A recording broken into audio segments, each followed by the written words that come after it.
আমি দলের একজন সাধারণ কর্মী হিসেবে এবং তাপসদার ভাই হিসেবে আমি এখানে প্রায়শই আসি।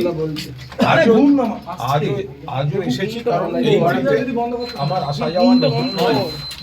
তাপসদার সঙ্গে সেই কমিউনিকেশনটা সবসময় থাকে।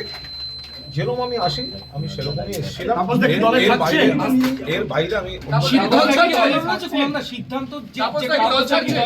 আমি এই মুহূর্তে এর বেশি কিছুই বলবো না। আমি যেরকম একজন তাপসদার ভাই হিসাবে, কখনো তাপসদা আমার বাড়ি গেছে, কখনো আমি তাপসদার বাড়ি আছি, এটা আমাদের চলতে থাকে। এর বাইরে আমি কোনো ভাই হিসেবে আবেদন করেছেন, যেহেতু দাদাকে বোঝালেন দাদা ভাইয়ের যা যা কথা হওয়ার, দাদা ভাইয়ের সব কথা হয়েছে, দাদা কনভিন্স হয়েছে, শীর্ষ নেতৃত্ব কি বার্তা দিলেন আপনাকে? তাপসদা যেই না খুব দোষ, সেই না খুব কিন্তু আপনার মধ্যে সুদীপ বন্দ্যোপাধ্যায় নিয়ে, তো আপনি কতটা বুঝে উঠতে পারবেন?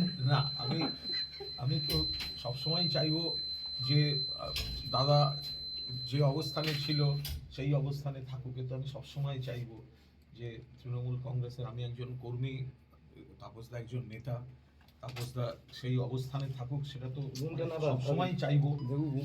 কিন্তু বাস্তব কি দেখলেন? আমি এ বিষয়ে কোনো মন্তব্যে আমি এখন ঢুকছি না।